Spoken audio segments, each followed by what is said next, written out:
Welcome to Getting the Ball Rolling, episode 2. Today's guest is Cammy. So thanks for coming on today, Cammy.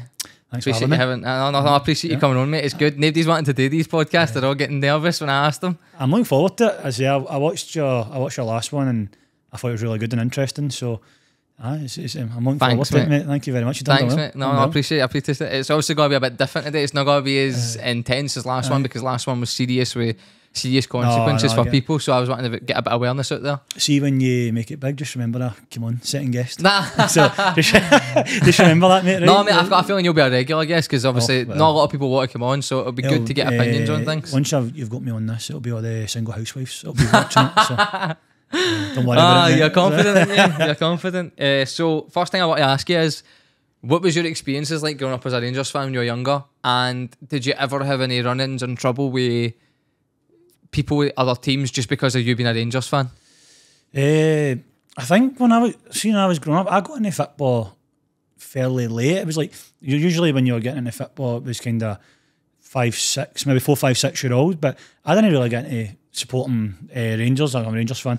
I didn't really get into supporting them until I was maybe, I'd say about 7, 8, maybe 8 year old. I would say. That's quite late. Yeah, that's quite late. So. When I first started supporting Rangers, it was more tit for tat. And Rangers were in the league, Celtic were in the league. But then Celtic were kind of the more dominant team when I was growing up. Talking about for like 8 until maybe 9, 10, and then when I got into kind of 11, 12, my teen years, it was mainly Rangers that were winning it. So until obviously 2012, and we won't talk about that. But no, we will. We'll talk about that today. Don't worry. But growing up, it was kind of a mixed bag. It was obviously when I first started supporting Rangers, it was Celtic when they had Larsson, Sutton, Hartson, really good strikers, and they had a really good team. And obviously once we got into the kind of 2008, 2009, 2010s, it was more Rangers dominance. Obviously it was nice, but. It was kind of a mixed bag when I was growing up. In terms of what you said, like any run-ins or anything, nah, we used to play the odd Rangers v Celtic in school and things like that. They got a bit tasty. In terms of anything else, no, there wasn't really any trouble or anything to do with that. No, I suppose that's a good thing. I was curious just because where I grew up, because obviously a lot of my mates were Rangers fans. No. Nobody really gave me bother.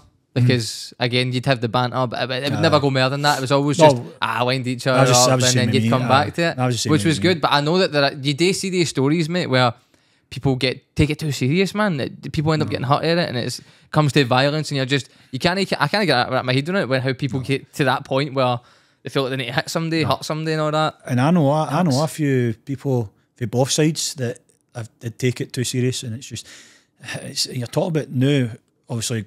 They've grown up with me. There's grown men and are still doing it, and it's like when do you stop? It's no. They'll never stop, mate. That's the problem. They people carry that like into their late ages, man, and then they'll sometimes pass it on to the Waynes and all, and then the Waynes end up making it. Don't get me wrong. Like, see when obviously say like they beat Rangers, my mood changes, and you're probably the same. Mate, I'm raging when you win. It ruins my day. It never goes further than I'm gonna go. I'm gonna go take it out this person because they're having a good day. It never goes further than that. Don't get me wrong. Like, you'll have the odd banter. Well, I say banter. Like, if Rangers beat Celtic, I'll text you and you never text me back. That goes vice versa. Mate, I can't help it because if I text you back, right, I know it's gonna suck out its way around everybody else, and I need to reply to everybody. I've not got the time for that. Like I said in the last podcast. When that happens, head in the sand, let it go right by you, mate, and then come back to reality a few days later. Because in general, and I'm a bad loser, I'm really bad. You probably know that yourself. Of course. I don't like losing either. See, when it comes to it, I just need to get a few days. And it's like, because if you don't, then it escalates. But no, I've never been one to cause trouble. Or I've seen that. Do you remember, I think it was maybe 2 years ago, there was an old firm. This guy went on Clyde One Super Scoreboard and he was talking about how he took a few days off work because Celtic beat Rangers, and all I could think was, come on, mate, it's not that serious. You're taking a few days off work. Have you not seen the guy? Have you not seen the guy at front and he was a Celtic fan and he was greeting and all that because he bought a season ticket? I think it was the one we stopped 10 in a row, and he's like, I've spent £1,500, and he actually started greeting. I've never actually took it. Also, I take it serious, but I've never took it like that's proper. That's out there, innit? See, when you were saying about when you were younger, there was obviously that large piece of success for Celtic as well. Aye. See, to touch on that, right? See, when they were having that success, did you ever look at that team, right, where a slight level of fear towards them, as if they go, fuck me, that's that team, like out of respect for them? Was there a sense of fear when you would play against them, and then the fact that obviously you're going to be you're competing for the same trophies? I think when I was younger, and when it was Celtic were dominant, it was Martin O'Neill teams. That's as far as I can remember. And it was, like you said, it was like the Hartsons, Suttons, Larsons, Lennons, Bobo Baldi. What a player he was, by the way. Man, scary guy. Aye. So when I was growing up, it was kind of, I think there was a bit of fear, but there's always a bit of fear in every Old Firm. I've always found, even to the day when it comes into the Old Firm day, there's always that, like, even, it doesn't matter how, see if Rangers were on a run, and no matter how, whatever kind of run they were on, you were always nervous playing Celtic, and vice versa, I'd imagine Carries yourself. now, mate. Yeah. There's very few times where I feel confident against you. Back then, I suppose I was a bit younger. Maybe not as much I was nervous, because I obviously like knew the magnitude of the game, but you were never really, once it was done, because you're talking about your 9-10-year-old, you mean you're done, and you're going out and playing with your mates, playing football, like your Celtic mates and all, like, it's water under the bridge after. But as you get older, it's like, especially obviously after what happened with Rangers going down to the third and stuff, seeing you're coming back up, and obviously there was a lot of Celtic dominance.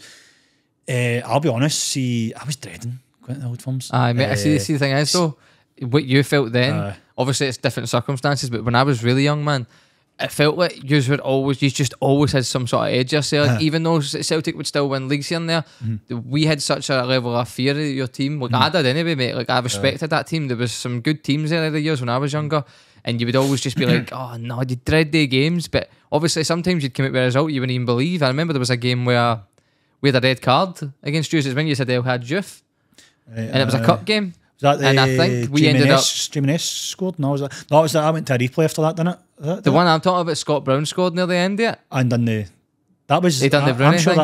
that was. Went viral. I went to a replay, didn't know? Did you just win that? We did. We ended up. Because Jimenez scored in the first couple of minutes, didn't he? And then, I believe he was the one that scored. But the other type of games, see that game, man, you're gripping your seat the whole time. And see, it's funny, I've got a good story about Bobo Baldi, actually, you bring him up, and I forgot about this, right? Such a scary guy. Right, I went to a Celtic v Partick Thistle game, and because I stayed in the corner for it, I went to the game, and my ma, me, my wee bra, and my big bra, we're all waiting outside Partick Thistle Stadium.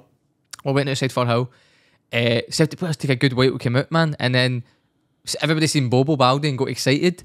So I'm getting him to autograph things for me, right? I had an actual wee autograph book that I'd got, which was funny enough. It had a Partick Thistle kind of logo on it, which is hilarious that I'm getting a Celtic players to sign that. But you do what you do, it is what it is. My wee brother stuck his horn out, right? My mum just got my new jacket for school. He's only about 7 or 8. He stuck his horn out, right? Signed it. And Bobo Baldi's grabbed my wee brother's arm, signed his arm on the jacket, and I could see my mum was going to go say something. Like she went to say something. I was like, Mum, don't, that's Bobo Baldi, don't say a word. He'll two-foot you. He'll two-foot you. He'll headbutt us all, he'll kill us all. He's got a six-pack on his head. He's got a six-pack on his head. Don't mess with him, man. He's a scary guy. I see looking back now though, what a legend, grabbing my wee brother's arm and signing it. Like my mum was it was so funny. That is good to be my mum was raging, mate. I like that. Just bought the jacket for him. It was top notch. I like that. He was a good player. He was a scary player. Scary. I only like to play against him, put it that way. Like, I think his memory for him, for most Celtic fans, is very strong. But obviously, you have that slight disappointment with what he done in the final in Seville against Porto, where he got the red card. Man, it was like, oh god. But you take loose cannons with their goods and their bads. You know what I mean? And you had some. I'd say Morelos was with your loose cannon, where you took the bad, but you knew you were going to get the good out of him. Like easy. You get a player like every now and again where they're kind of hot-headed and they'll do something. He wasn't the one that always got sent off, don't get me wrong, but he was definitely capable of doing something a bit wild. The thing with Morelos is he's been brought up like that. See, like in South America, like, you look at other players, like the most obvious one for me is Luis Suarez. They've all been brought up to, they've came for nothing. Street football. They've had to fight their way up, and obviously that's carried on to his professional career, but Morelos, obviously, he used to frustrate me, but at the same time, you knew you were getting him. You would get it, fair enough, you'd get maybe 3-4 red cards a season, but you know for a fact he was scoring big goals, especially in Europe. He was scoring in not against Celtic, but Europe, he could Celtic walk the walk. Towards the end, they started scoring, but no. How many goals did they score against Celtic? One? It was two. It was 2 or 3. 2 or 3 towards the end. I'm not 100% sure. No enough though, eh? He delivered on the big games, and I think that was his biggest problem. And I think a lot of people will remember that for him as well. As much as he was a good player in Europe. A lot of fans outside Rangers would remember him for that, I think. But going off personal experience, like... did you hate that he never scored against us? Did that get on your nerves a bit? During the game, it would see when he missed the penalty in the semi-final. Can't I believe it? He didn't want that penalty. No, but Tav did he not give one to Tav? Tav gave him it. Tav gave him it? Right, okay, I thought it was the other way around. Tav gave him it. And why didn't he done that? I think it was just to get his confidence up because he'd never scored against Celtic before. If you were Tav, would you have gave that penalty away knowing how good you're at penalties? No, in a game with the state, was that not a cup game? It's a semi-final. And you were 1-up. You're never getting that penalty away, mate, are you? If I'm Tav and I'm the club captain, no, it doesn't even matter if I'm the club captain. If I'm the penalty taker, he's not getting the penalty. I feel like that's the opposite of looking out for him though, because see if your teammate, right, isn't he a guy that's taking penalties in games, and you're the guy that's used to carrying that level of pressure, you've not got all this outside noise about you've never scored in Old Firm, you take that penalty and you make the game a bit easier for Morelos, then it doesn't have as much pressure on him for to go have a chance later on in the game. He hit the post the same game, didn't he? I think so, I believe so. He did. The thing that as well I'll say is Tav's linked for that, but as much as it hurt me, he's not give a penalty to anybody else. Since? Is that the last time? That's the last time. And he's learned for that. But going back to Morelos, like, in terms of a Rangers fans' point of view, he's remembered for I didn't even think about the Old Firms really. To me, when I think of Morelos, I think of Europe because he was so good in Europe. He was. There was something about you in Europe, man, the last couple of seasons where, other than the Champions League season, where you had a shocker, man. Worst record ever. No, we need to because it's so weird that it's came in between you having two decent runs in Europe. It's very strange. I think what made us good in Europe was, see, playing in the SPL every week, teams sit in, and everyone you have to break them down. And you need to break them down, and it's so frustrating to watch. Which is no, but I get why, like, you're playing teams like, in all respect, you're playing teams like Ross County, St Mirren's. They've not got the finances to go build a team that can go toe to toe with the big two. I see where they're coming from, but see in Europe, when you're playing teams like Porto, playing Benfica, playing Feyenoord, they open the door, they have a go at you. They go for you, and that leaves space. And what Morelos was really good at, he was good at holding defenders off, and he was good at holding that ball up and letting other people join the attack, bring them into the game. And he's really good at it. And if you don't have that, by the way, it's such a huge loss. I've seen many games for Celtic where we'd throw like Mikey Johnson up front, which is no knock on Mikey Johnson. Well, that ain't his position. It ain't the way he plays. But I mind there was at least 2 or 3 Old Firms where we whacked him either up front or out the wing, and you're like, you can't expect somebody at his frame with his style of play to be the guy that's going to hold up. He can't. Certain players are built for that, and I think somebody Celtic had that could do it was maybe when we had. Edward was okay at it. Dembele was very good at it. He could hold up the play, and you're almost getting a whole new style at the team, because the minute it has the final third and he's holding the ball up, everybody can just bomb forward. You can have your wingers and your fullbacks just overlap, and then it's too much for a team to deal with when you've got that many players running into the game that have been brought in for the centre. It's a bit overwhelming. No, I think if you're going to play that style of football, you need somebody with a bit of weight behind them. You need somebody with a bit of strength. You're saying Michael Johnson, he was like a wee boy. He can't bring it in, hold it in. No chance. You mean you need somebody there who's going to have a bit of strength about him. That's what I know. That's what annoys me. Going present time. We're going with Dessers. He's such a frustrating player to watch because he's so good at holding a player off and he's good at bumping a defender and winning the ball. But he's got see after that. For me personally, it just breaks down after that, which I think was the opposite. Morelos was good. They were both good at holding players off and getting their body in the way and whatever. But Morelos would create something. Dessers doesn't he? That's a big difference for me. Morelos would almost. I remember watching some games where he would play, and it was almost like he got something out of nothing. You just see something happen out of absolutely a going nowhere attack that somehow he managed to get something out of it just because of the style of play that he had, of being able to hold off a player, and he was actively looking. I think some people, when you throw them in that position, even though they're strong, if you've not got it in the mindset to be able to play that type of football where you're looking for the runner off you so that you can actually drop the ball and then make your next run, then it doesn't work. It doesn't work. And I think Morelos was good at that. That was a good side of his game. And see stuff like having been able to hold that ball, that's really underrated, because a lot of people, it goes underappreciated because you're holding that ball and you've got your back to goal. And you know that, and I think personally, it's really, really underrated skill that you don't see a lot of strikers nowadays doing that.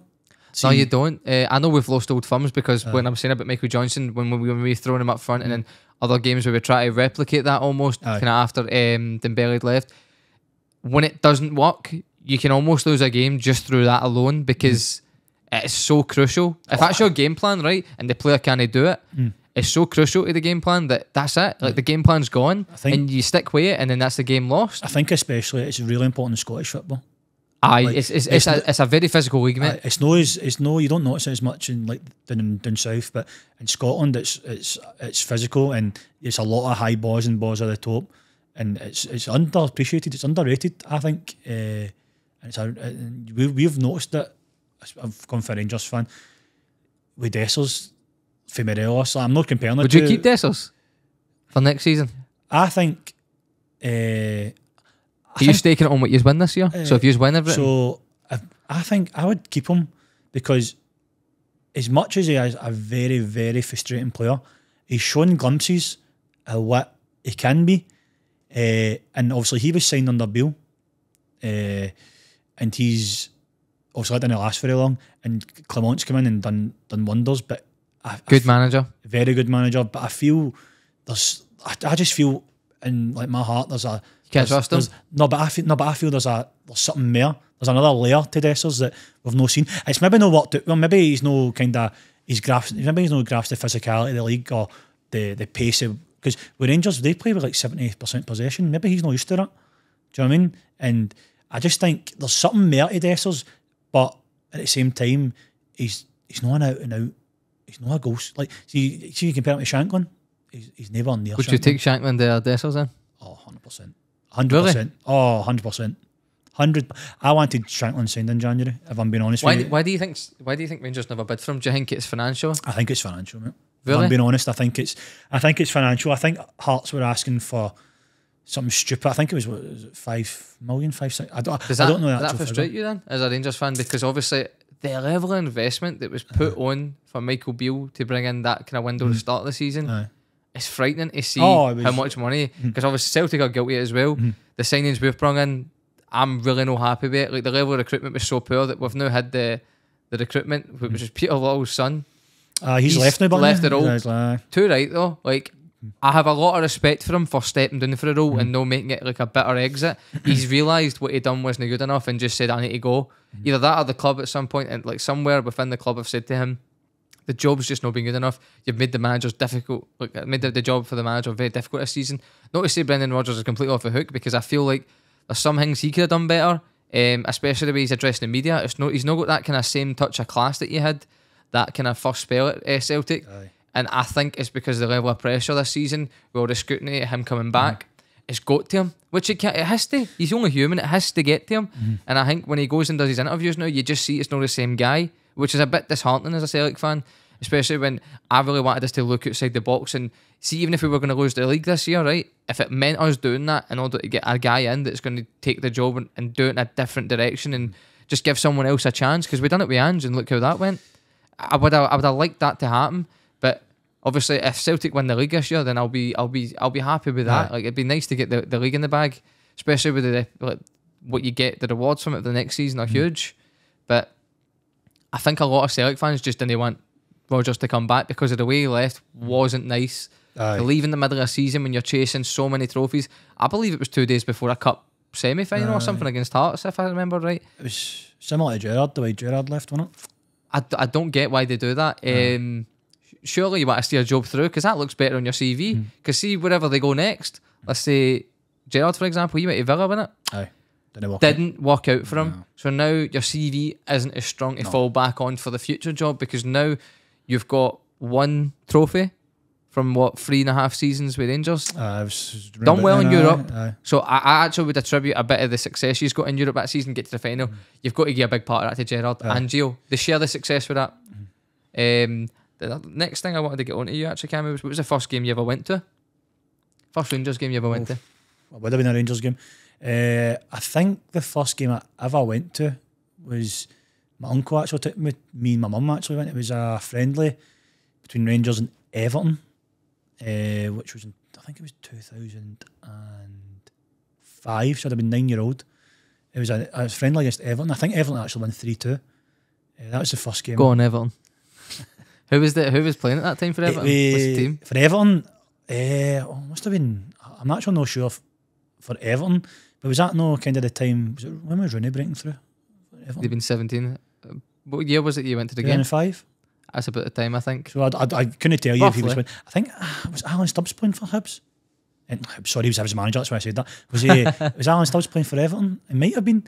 I can't really remember the Everton team. What was it like when do you remember? Do you actually really remember walking to Ibrox the first time? I remember. I think I was sitting in the Butterflies. I was sitting in the Copeland end, and as I said, I'd never been to a game before. And I walked up, and I think we got there quite late, and the stadium was full when we got there, and it was just like, this is. It was Butterflies. It was almost like, see, because obviously I was like 9-year-old. It just felt, the stadium felt massive. Aye, it was good. It was. I feel like they still do when you go to games. No, it does. I was in for a tour not long ago with my brother, and so did I for Ibrox. Obviously, I don't feel like the Butterflies ever leave, mate. Especially see when you get old firms, man. No, you get this feeling, man. Obviously, shout out to Kyle. You know what your feelings are. We won't talk about them on camera, but you get these butterflies, and I feel like I'm almost shaking, mate, the whole game. But my nerves. Then when you score, I think it calms it a wee bit, and then if you get a second goal, it calms it a wee bit.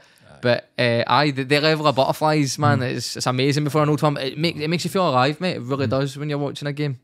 Oh no, it does. I agree with you. Was the atmosphere class for that game, the Rangers and Everton? It was good. No, it was really good, to be fair. I think Everton bring a lot of fans up, and you know what they're like. That I think Everton fans, like just Scouse people in general, they're good. They're great atmosphere, and it helped when the team Rangers had there was like Ronald de Boer, it was like Michael Moles. It's a good team. Players like that, man. You know what I mean? It's good like, team. I remember Shava. Did you have both of them at that time? Frank de Boer as well? No, he wasn't at that time. Was he after? I don't think he was signed. I think that was maybe the season before he signed. All right, okay. But it was players like that, and there was players like Shota Avaladze. I loved him, man, up front.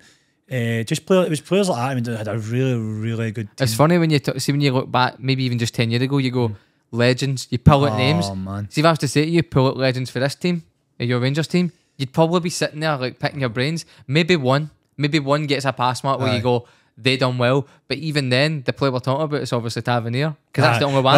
And that's it. I don't even need you to say it. I know it's Tavernier. But then when you go and you look at your CV, you go, that ain't good enough for the length of time he was there with a Rangers team. Even when you look at the time that was spent in the divisions below, when he came up, you feel like as a captain, he underachieved.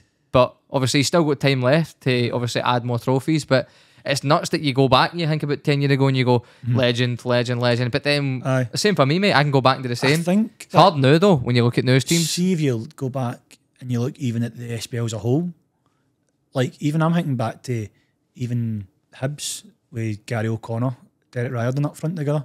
Oh, they were a dream team, weren't they, man? They were a nice football to watch, man. And then I'm thinking back to Hearts, and they've got players like, remember Rudy Scaccio? I do, mate, yeah. What a player, by the way. Yep.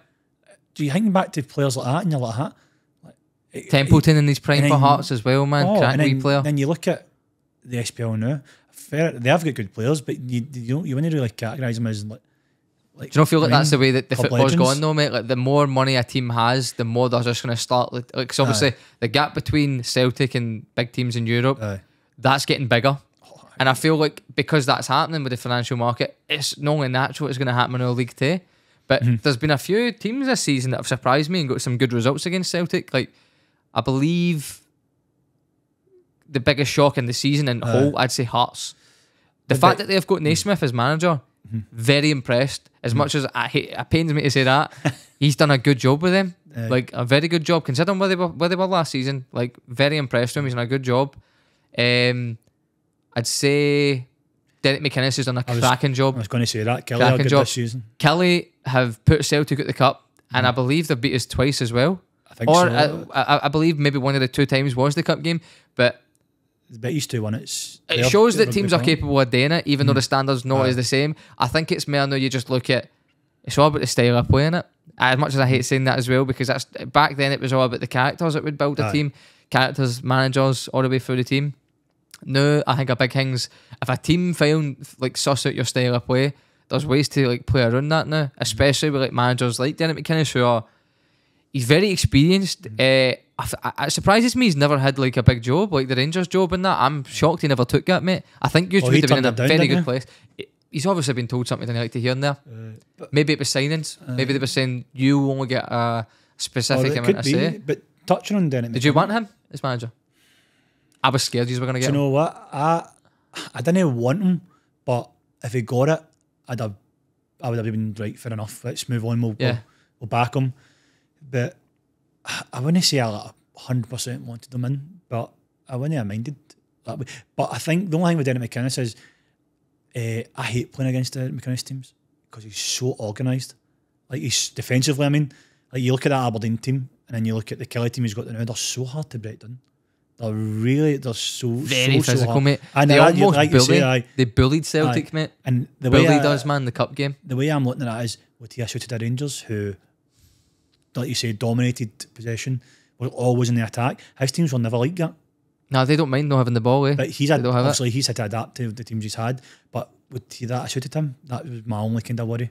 You never know, mate. You never know unless you do that manager job. Sometimes it works, sometimes it doesn't. I think you saw it with Graham Potter at Chelsea, mate. Didn't work. Mm-hmm. And the fact that I'm hearing rumours about him going to like United and stuff like that, I'm like, who's making these decisions, man? Like, it's crazy to me. Like, why are these big teams not going for managers that have actually had great success? They're just settling. He'll be fine. He signed an 8-year deal with Chelsea. He'll be the next couple of years. He'll be fine. Don't worry about him. He'll not get a job. He'll be fine. He'll be collecting his millions every month. You know what I mean? Who was your football hero growing up, Cammy? And why? For Rangers or in general? Could be both. Give me both. Give me Rangers first. For Rangers, for me growing up was Dado Pozzo.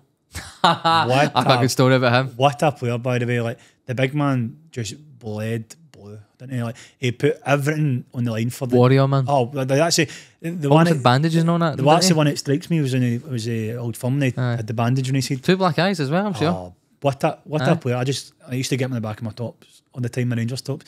What a player, by the way. Like, just, and he came from Monaco. We were in the Champions League final the season before. Right. Came to Rangers next season and just I've loved him. Loved the big man. He would just, like you said, give you 100% every single game. Type of guy that wouldn't even tell you if he was injured going out to play. You can tell in it. You know, you get the types that Suarez was like at Liverpool. I heard for Gerrard's audiobook. He wouldn't even say. He would just go out there. I think that was one of the problems, Baldo, because I think he was injured. When he came to us, he was carrying a lot of injuries and he retired with Rangers, but I remember... Did he retire at you? I remember watching the game and it was against Kelly and Stephen Naismith was playing for Kelly and Kelly won that game and he came out at the end of the game and he was in crutches and I was in tears. Right. Because that was him retiring. No, he was retiring, that was him, and he came out and he was injured. I think it was a lot of knee problems I think he had and he came out and I was like, that's the end there. You knew? He wasn't there for that long. He was maybe there for maybe 3 seasons, if that, but the guy was my hero. He was brilliant. What a player. See, just done Dado Pozzo, right? I remember about maybe 2 years after, maybe a year after he's got liquidated, right? So finances for the club, the finances were really bad for yous. And it's when you got put down to the lower divisions. Where did you start? The 4th division, was it? 3rd division. So when you were in the 3rd division, I remember I was up at a friend of yours, Kyle's house, and the news panned to Rangers at their training ground, obviously, because they covered you really very closely for a long time after that. So that's a good year, right, after the liquidation. And you just saw a Rangers player at the time. I can't for the life of me remember who it was, right? But he was wearing a training top for years ago, and it was Dado Pozzo's training top. I just remember going, no way, the club's that type of money. They've got Dado Pozzo's training top still in the club. They put everybody out in the extra large shorts. That's brilliant, mate. Guys that are like a small will wear extra large. Oh god, I remember, see, because it was in the news as well. I buckled, mate. It was brilliant, man. I remember going at to Kyle like, what the hell, Dado Pozzo's training top? It was magic. Trying to forget about that. Oh, who was your other hero then, other than the Rangers? Like, who was your football hero growing up? Ronaldinho. Same, mate, yeah. For me... Played with a smile on his face. Oh, see, just the things that guy could do with a ball at his feet. Baller. I used to watch him in the Champions League. And they end up coming to AC Milan, played Rangers in a friendly, and I ended up going to that game and watching them. Just absolutely, as he said, played with a smile on his face. He could do things that... You couldn't believe it. I genuinely, I remember... I used to record these games on videotape, Cam, and watch them back and just play them and go, how can I do it? It's impossible. Have you ever seen the game... It was El Clasico against Real Madrid. I think it was 2000. They gave him a standing ovation in the game, and it was Sergio Ramos at a young Sergio Ramos, and he turned them. He told that whole team apart. Man. Like you said, the Madrid fans were clapping them off the pitch and all that. But Ronaldinho was, and I kind of, because obviously when I played football myself, I kind of liked taking people on and I like tricks and that, and it was just kind of... That's a game at the end of the day, do you know what I mean? And I just kind of idled my game on him because he was like myself, he was fairly tall, but he just had these fast feet. Like, he was just unreal. You never knew what he was going to do. Oh, like sometimes he'd send me. Like when I was watching, you slip on the couch. I went that way and he's went that way, and in the car I'm like, how's he done that? Aye, growing up it would have been, and that's kind of, I always kind of liked Barcelona growing up as well. There was something about that era when they had Ronaldinho and Eto'o and that, and Deco. Oh, wow, man, what a team! It's hard when you look now though, and you look at that team, you just go, it's not the same. That Barca doesn't have that same kind of feel about them. It's weird. No, they've lost that kind of glow that they had, mate, innit? It's strange. It's ever since Messi left, I think, for me. Even before that, mate, I think the last couple of seasons, especially with the financial problems we're having, they couldn't build a team that Messi would benefit from, because he's no guy that's going to track back. You need to have a team around him that's going to be able to carry that. And then you bring people in like Vidal, who's near the tail end of it, and you're just going, this isn't you can't replace players like Xavi and Iniesta with people like Vidal. He's a good player. He's good, but you can't replace what they've lost. Do you know what I mean? No. You need to look for closer. Like Rakitic as well was on his way out, kind of thing. I think the problem with that is you're never going to replace players like Xavi and Iniesta. No, but you need to get damn close to that if you want to have any sort of success. But if you're going for somebody that's just going to chase a ball game, I know it's not going to do the job. It's so hard to replicate that though. It is. It's no easy. It's no. But I get where you're coming from. Like I thought Rakitic was a really good player for Barcelona. He was cracking. But what I'm saying is he was also on his way out when they were looking at bringing in these players like Vidal and that. You're never going to replicate it. Never. And that's the reality of it. Like, I mean, what about, next question I've got for you is, who's your favourite player right now and why? This is in general. Is this just in general? Right now? Could be a Rangers player if that's... I like Jude Bellingham. Right now, mate, he's such a good player. He is, by the way. It's crazy how young he is. He's only 20. 20 years old. Like he just has this kind of... He has this aura about him, mate. It's like everyone keeps using this word, and I know it's probably annoying people, but mature. Very mature. Which is unusual, mate. I mean, you look at somebody like a Jesse Lingard at 20, night and day. Never heard him. 20. Night and day. He's still 20, mate. You know, seen the memes? he's in Korea. Young lad. He's in South Korea now. He just got digged out off his manager publicly. His manager public digged him out and said, if a player's coming on at 85 minutes, I'm paraphrasing, if a player's coming on at 85 minutes, that player should be able to do more running than a player that's played the full 90. Rightly so. But apparently he didn't. Well, that sums up. I mean, that shows the attitude problems. Sums up Jesse Lingard's career, doesn't it? It does. But going back to Bellingham, I watched him. Obviously, we played Dortmund twice in the Europa League 2-3 years ago when we got to the final. Even did he get a disallowed goal in that game? Or was that? Am I thinking I'm sure he scored. But did he not also get a disallowed goal? Okay, and it shouldn't. Oh no, I think that was against somebody else actually. Even watching him then. Silky, I think he was 18 then.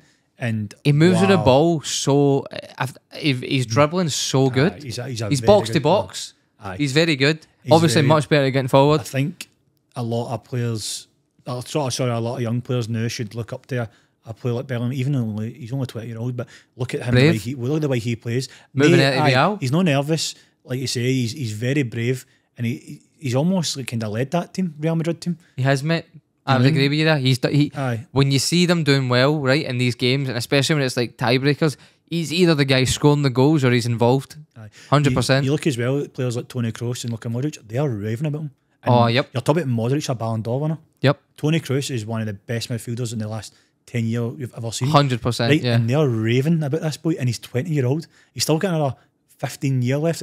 Well, maybe say 10, 15 at the top.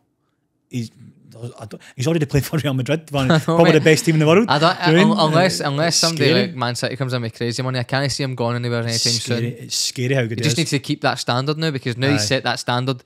It's like anything below that will kind of be deemed as what's going on here. Like pressure wise, he's handling it though. I think he will, because he's got that mentality, and you can have all the talent in the world, but if you don't have mentality, you're gonna go nowhere. And I think he's got both, and you just see him, man.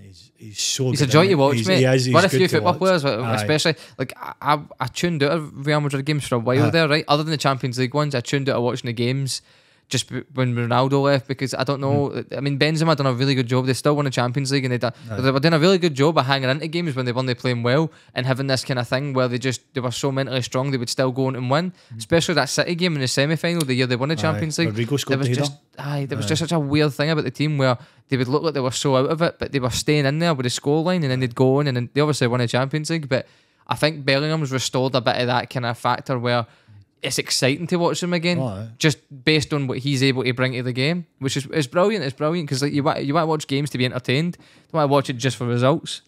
Can I ask you a question then? Go on. Who's your favourite player currently?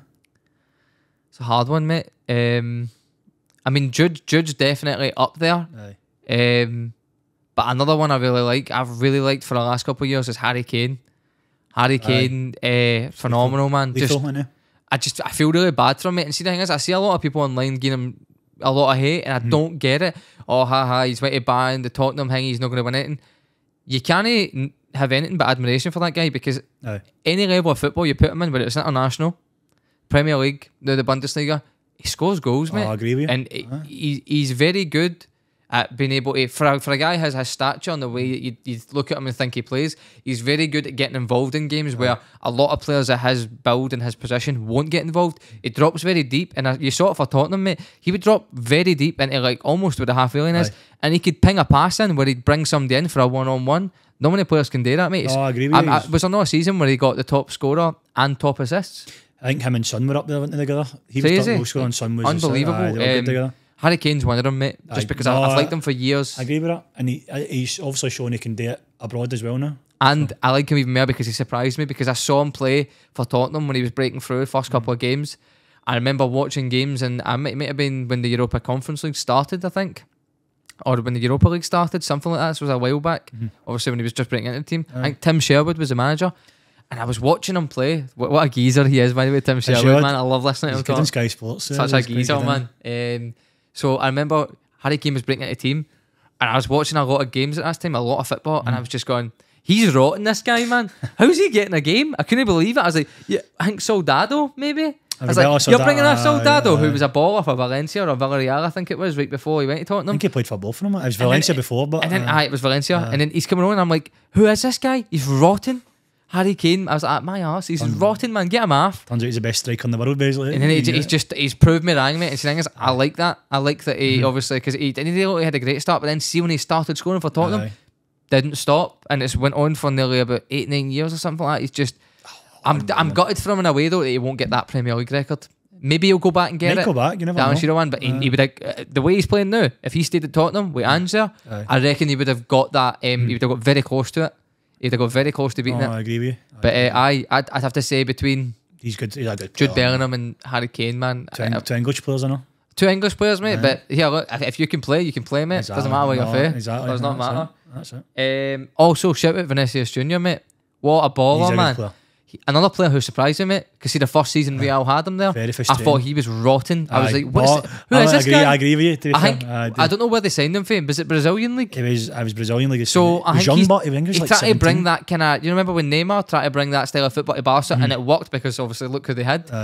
I saw him trying it at Real, all this kind of almost like street football in the game, and I was like, this guy is rotten. Again, another one that you give him time and you prove me wrong big time. Champions League winner, mate. I agree with you. When he first came in, I was like, flop. First season, but fair play to him. He's very good now. He's added numbers to his game. So I know. Fair. It's just a shame he's one of the ugliest looking players I've ever seen. He's so ugly, isn't he, man? Frightening football player, though. Do you think Rangers have underachieved domestically in the last decade? Last decade, so that's 2014. After your liquidation? Domestically? And I'm including, the reason I'm asking decade is because that includes that year that you never got promoted. With the financial gap you said between the other teams in that league, shambles, eh? I think I'll start with when Rangers going against Celtic. I think when you go into administration and you go to the bottom and come back, there's always going to be that period that you're still building. Do you know what I mean? So when we came back up to the SPL, you're still your team's no. You just wanted to compete. Can't compete with Celtic when you're even financially we couldn't compete with Celtic, and I think it was always going to take 2, 3, 4, 5 years to even try and get close. That's just the way it was. If Celtic went down, if it was all the way about and Celtic went down, it was always going to be Rangers would have dominated.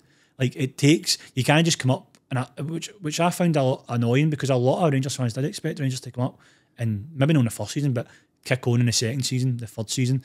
It was never going to be like that. You're going to come up and you're going to have a bit part. You're still going to have a championship team, basically.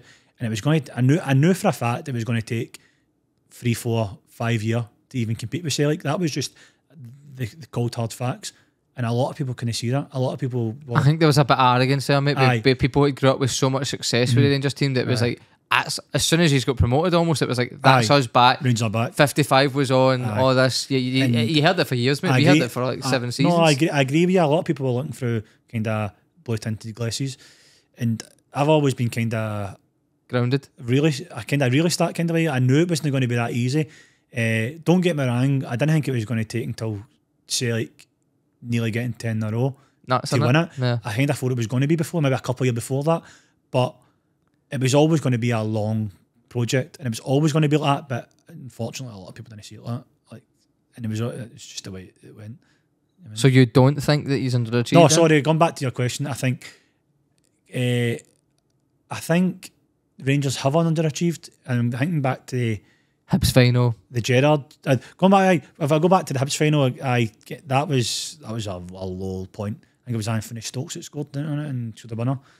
Or whatever. No, it was David Gray. Do you know how I know it was David Gray? Because I was in a boys' house called David Gray. No, that was Anthony and he was Stokes a Rangers fan. And the minute that goal went in, he went, "Fuck's sake, that's that David Gray scored, and he's got the same name as me." That's just if I going no way. I think that was a very low point because I think Hibs are still, both the teams are still in the Championship, right?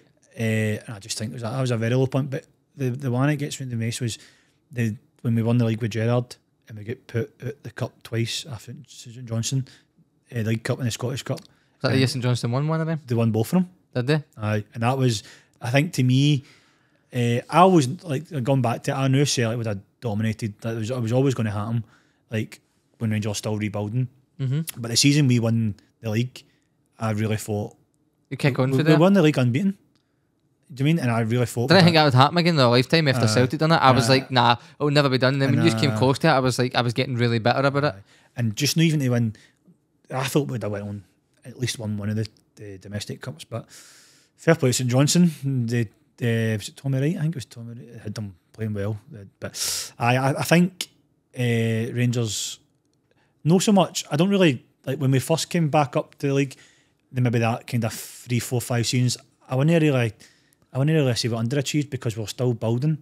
But I think for Gerrard going onwards. So you don't include that title that you've never won when you didn't get promoted from the second division? See, going back to that. Was that the second division to the first that you Championship? That you didn't get promoted? Hearts won it, and Motherwell beat us in the playoffs. But Hearts had a good team. Hearts had a really good team as well. Like, and there's no trying away for it. We did underachieve. We did.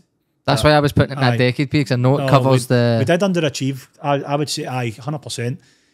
Hearts had a really good team that year as well. They did. They were really good, and fair play to them because they were brilliant that year. And I think they beat us.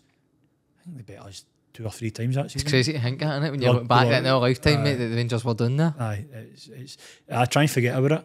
I don't blame you, mate. I would be like a bit. But I think hiding about that one. For Gerrard onwards, if we're going there, I think Rangers have underachieved. I think we won the league, and then we were ahead when Gio came in, and we threw it away. You won it with Ange. Was that the one we were celebrating winning the league before Christmas? 7 points clear. Like we did. I don't know if it was, we've done this year. Like when we were ahead, man. It was. See, the thing is, I'm one of the people like you, realist. So see, when you've done that, even before that, always in my head, it's like, have your banter right, but don't start shouting about across the way, like all our social media. We've won the league, it's in the bag, this and that, mind the gap part, all that stuff. It does, mate. I mean, you saw it, me and you. I messaged you after the last Old Firm, getting you tight, and then a couple of weeks later, you closed the gap, and I never said anything. And then a couple of weeks after that, I think I sent you another message with just the eyes emoji. Was that the Motherwell? If you because you just go beat up Motherwell, and then you were like, "Oh, you still need to play the Mora," and I'm like, "Aye, if we win the Mora, you'll crumble." And then the next day, I got it stinking.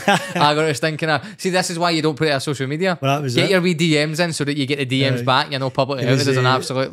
That was a good weapon. weekend. That was a good week. It was a bad weekend. Mate. It was a bad Saturday. It was a good Sunday. But I had so many people message me. You don't even understand, mate. And I remember Carm was like, "Serves you right." Aye, serves you right. Because I remember sending that to this aged well. Oh, mate, that was so bad. But that's what it's about. So that's what it's all about. Aye, that's what it's about, mate. That is the good type of banter that you get. Not being arrogant, going, "Oh, that's it. We've won the league and all that." Next question I have for you is, you nervous? Check. Oh, that thing's laminated, mate. You want to feel it? No, all right. So will Rangers win the league this year? I think so. Personally, if I'm being honest, I think Rangers will win the league. Why? I just think when Clement's came in, he's changed the whole mentality. He's changed the whole outlook of the team. I think we're playing really good football. Apart from the Motherwell game, I think we're playing really good football. I think, and I also gone and touching with Celtic. I think Celtic are kind of hit and miss now. Like, I know that these are still kind of. No, it's like, do you know what's weird? It's scary to say this at this point of the season. Right. It's like we've not got going. And I know that we've had injuries and that, right? And that our defence, man, we've not had a clean run with the defence at all this season. I mean, every Old Firm we've played we've either had 2 or 3 of the back 4 out. I mean, the first Old Firm this season, we played a back 4 that never played together. No. And I can't believe we had a clean sheet that game. Liam Scales, I think it was Welsh. I think it or Lagerbielke. Lagerbielke. And then obviously I think we had Johnson might have played, or it might have been Ralston. Greg Taylor missed one of them as well though. Like it's the defence, I don't think we've had a good run. No excuses though. The recruitment should have been strong enough and good enough that when you have these problems, the like for like swaps that go in should be good enough to be able to get you over the line most of these games, because the games against yous have been the problem. We've bet yous twice this season. The games are these ones that you go up and it's like maybe hard for some of these players, I don't know, to get motivated to go and win. I'm sure I looked up a couple of last week or the week before, but it's your home record that's the problem for some reason. Do you know what? I don't know why. This is going to sound nuts, right? But see, when I've seen Celtic play this season, it's like when we play, you could be on the same pitch as Celtic, right? When I see Celtic play, I feel like the pitch seems more narrow. It's like we're playing on a tiny pitch, but then see when I go watch the highlights for the Rangers games, it's like you make the pitch look massive. I don't know what's going on. It's nuts. I was like that with you. See when you were saying it was narrow. See under Beale, that's the way it was. Because you just pinged long balls. But see under Clement, he's just got a style of play, and it's really brilliant, entertaining. And I think, if I'm being honest, I think Rangers will win the league. But I think see this Old Firm coming up at Ibrox, that's going to be the difference. I mean, I don't know. Honest. Do you know why I don't think that? This is the only reason why I don't. Because we've won the last 2 and it's not really showed anything. But you could win that and then you could lose the next 2 games and then we go top of the league. No, the way I see it, if we win it, I think we're going to win the league. If we draw, obviously we need to win our game in hand against Dundee. Do you think you need a win to win the league then? No, I think if we draw, it's fine. I'm no worried. Okay. But if yous win, and we win, I think yous go 2 points ahead if we win our game in hand, whatever it is. But I think if we draw or win, I think we'll go on and kick on and win the league. Let's hope you don't. I think that's what's going to happen. I might be wrong. I've not got a crystal ball or anything, but no, I think that's what will happen. You never know, mate. I don't use a crystal ball. I use Clement's seed. I think everybody does, mate. That's like the good luck charm before they all go in. Such a good manager, isn't he? Aye. Tabs in there, getting it a wee shine before he comes out. A wee polish. Right. So, what was the best atmosphere in a game you've ever been to? I always remember one game, and it was against Aberdeen. Must have been what age was Ibrox? Ibrox, a league game, and it was under Paul Le Guen. I know. The fact that you mentioned that guy just makes me laugh. It's mental that I'm saying it's one of the best atmospheres, and it was under Paul Le Guen. But we were playing Aberdeen, and it was poetry because you need to see who scored the winning goal. We were drawing 1 each for him. That was a terrible game. I think Lee McCulloch scored for us. I can't remember who scored for Aberdeen, but it got to the 89th minute. And Philip Sheeble scored one of his only 2 goals for Rangers, and mate, and see the full place erupted. It was brilliant, and see just that doing the bouncing and all that. Mate, I've never experienced anything like it. Like genuinely, just when he scored that last minute goal, it was just it was unreal, mate. It was brilliant. I think, and in fact, it's quite this will surprise you actually. And second to that, I went, like you said, I went down and worked in England for 6 months way back in 2018, and one of the boys I worked with was from Nottingham. Right. We worked down in Coventry, and he's a Nottingham Forest fan, and their derby is with Derby County. Mm-hmm. And he said one night, he's like, listen, Nottingham Forest are playing Derby County midweek game. If you want to come along, I've got a spare ticket. Of course, I'll come along with them. Mm-hmm. I went, and by the way, see the atmosphere of that game. Brilliant. I think it was a City ground. Could you drink in the stadium?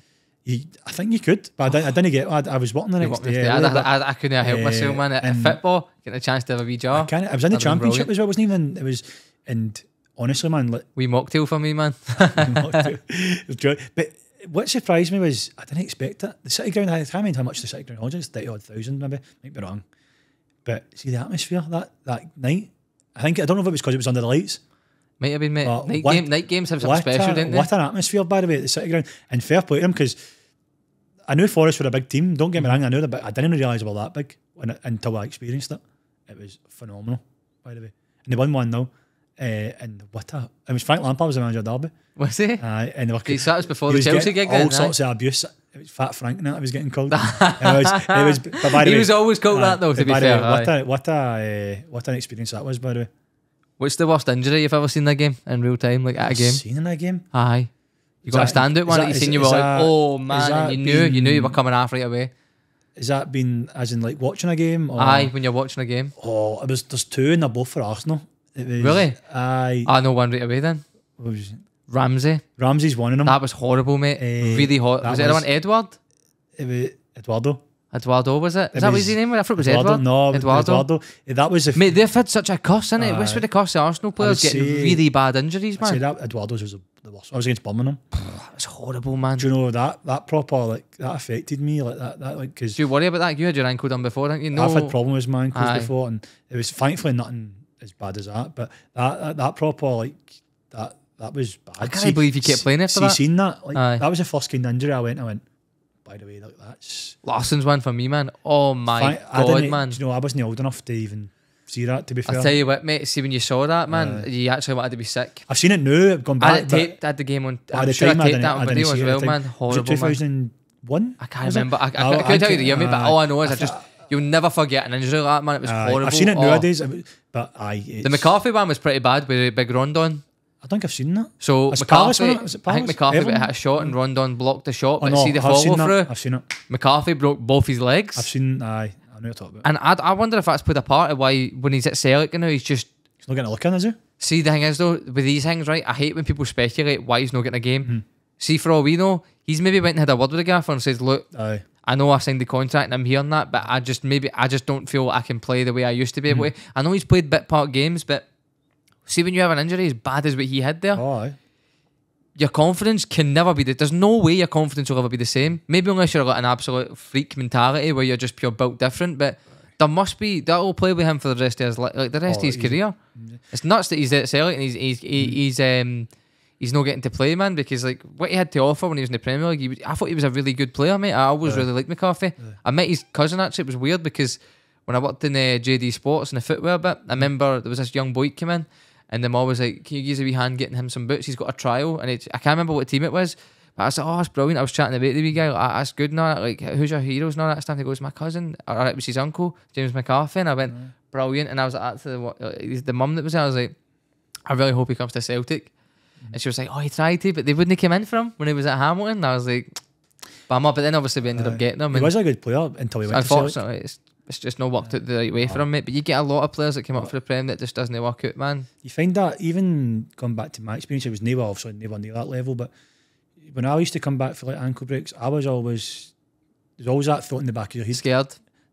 I wouldn't say scared, but you're kind of like, it's always in tentative. It's always in the back of your mind, like that, and obviously, like you don't want to do it again, which obviously I did, but like it's always in the back of your head. Did you break your ankle?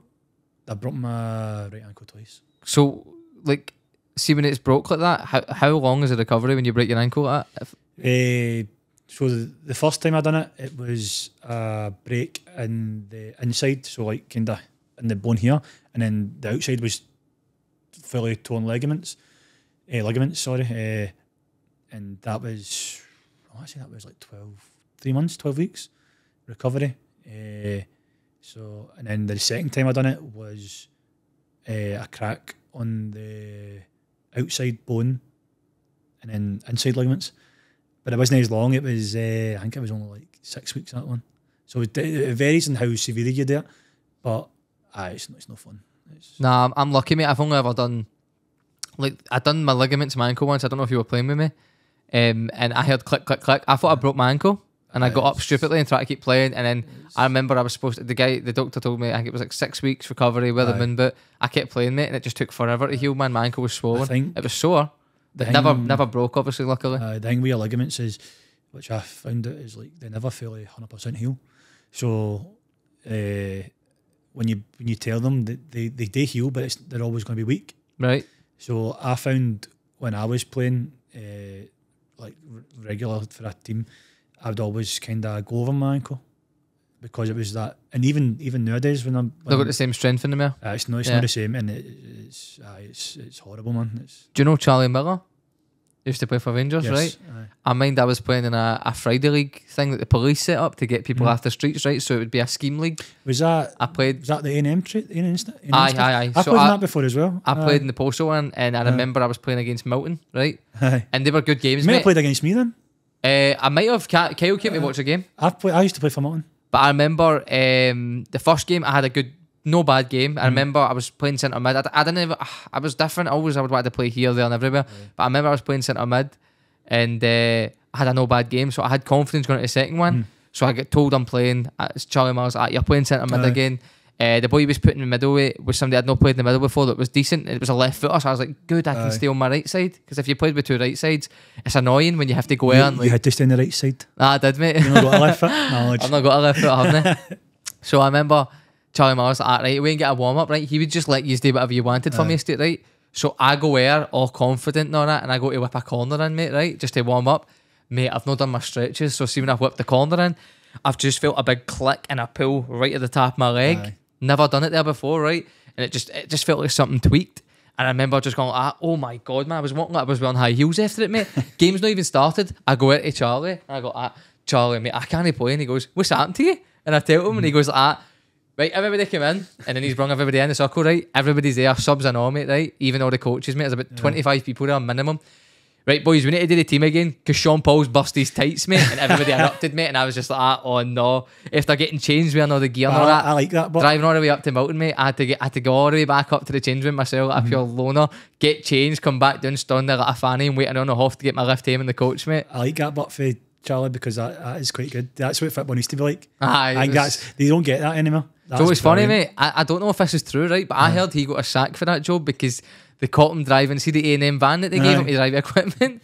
Apparently, he got caught driving that van outside when he was doing work for the company. Oh, really? Like outside of coaching, like he was driving it about, like using it almost like a vehicle. That's what I heard anyway, mate. Obviously, I don't know if that's true. Tell you, mate. Rumours, I heard that actually that was the reason he got let go. But he was good for banter on that. But he definitely had his favourites, man. He always tried to make it like there was rules. Like, so if you don't come to training, you're not playing. But there was this boy there that was really good, mate, that played for us, and he would just like make exceptions and he'd play anyway. He tried to link him up with trials and that as well. Good player, but I mean, if you're going to have rules, you need to set the standard. Don't like that. Make your rules and same rules for everybody. Do you think there's anybody that you've ever played with, Cam, in your time, right, that could have been professional and went there if they had more support around them and the right kind of scouting systems within the country?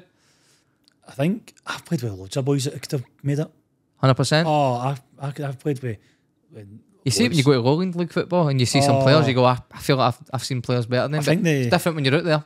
I think the problem is the way it's set up in this country. Solid, mate. It's solid. It's absolutely. How do you? And you know, you need to know somebody. You need to know somebody. I've seen the thing with the coaches, even like pro youth level, like they don't get paid. It's voluntary.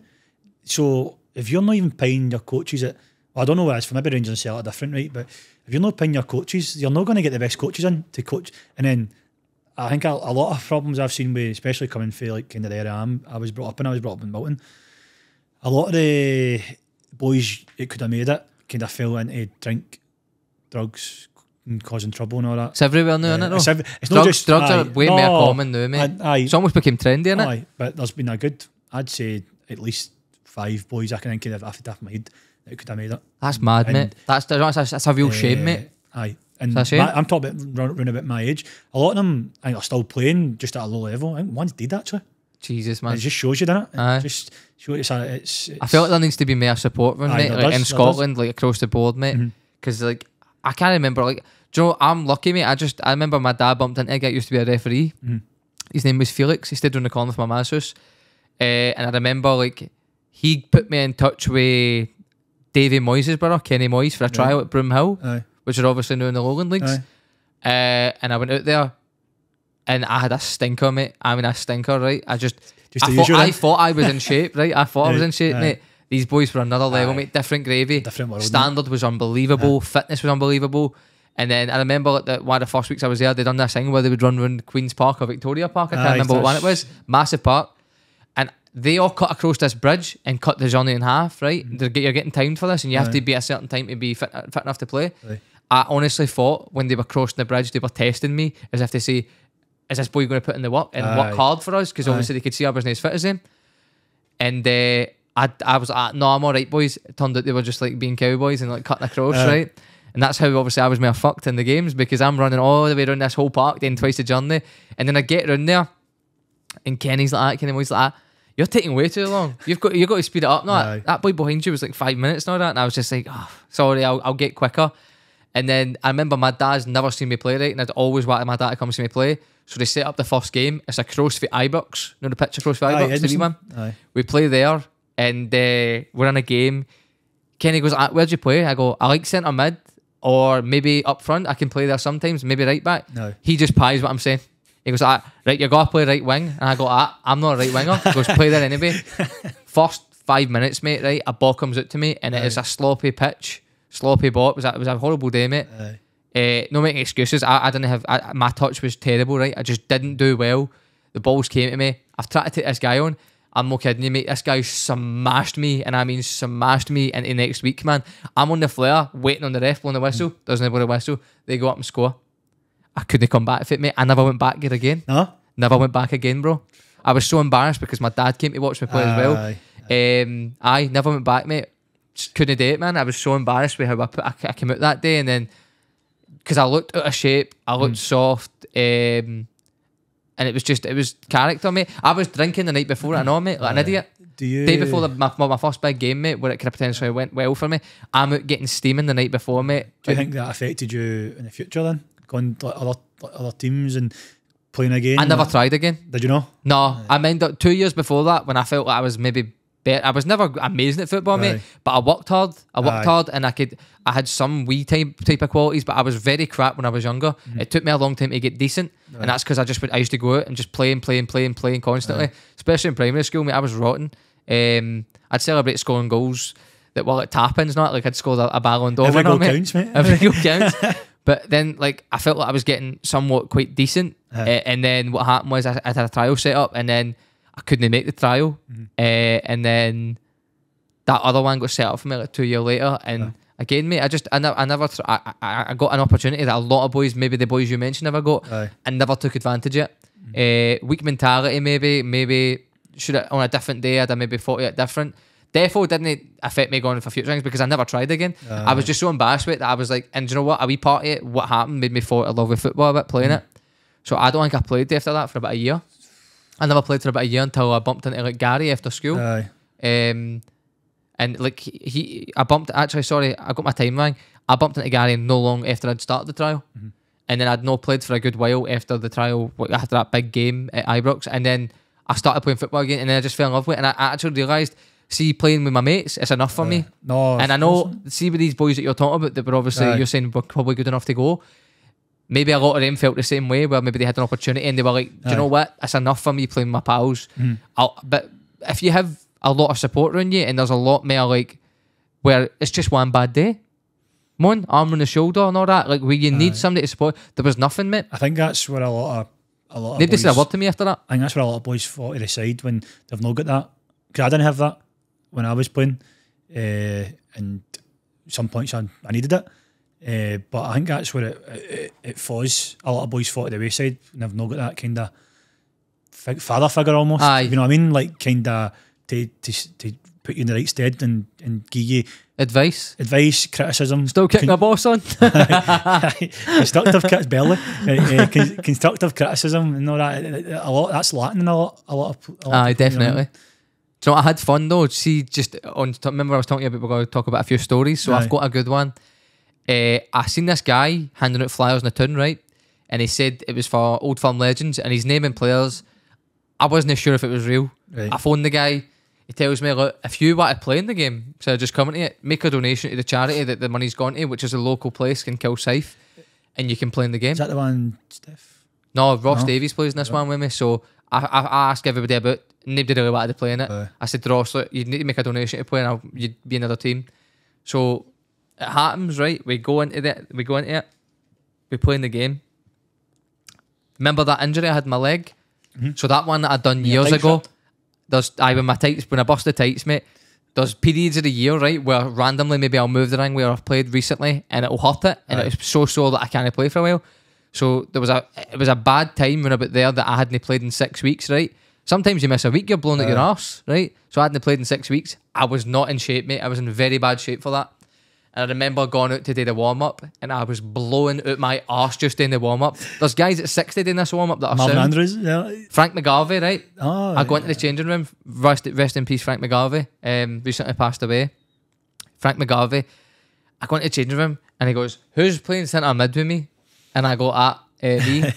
I've got my tap off, right? He looks me up and down and goes, are you sure? Are you sure? Because you're going to do a lot of running. And I'm like, yeah, I'm fine. I'm reassuring him, mate. In my head, I'm like, I'm gone. Head's gone, mate. Head's gone. Sure, I don't think I had a stinker that game, right? And my family came up for Kilsyth to watch it. And I remember the guy that was like organised, it's like, I've got a DVD. Do you want to buy a DVD for the game? I'm like, no, mate, you're all right.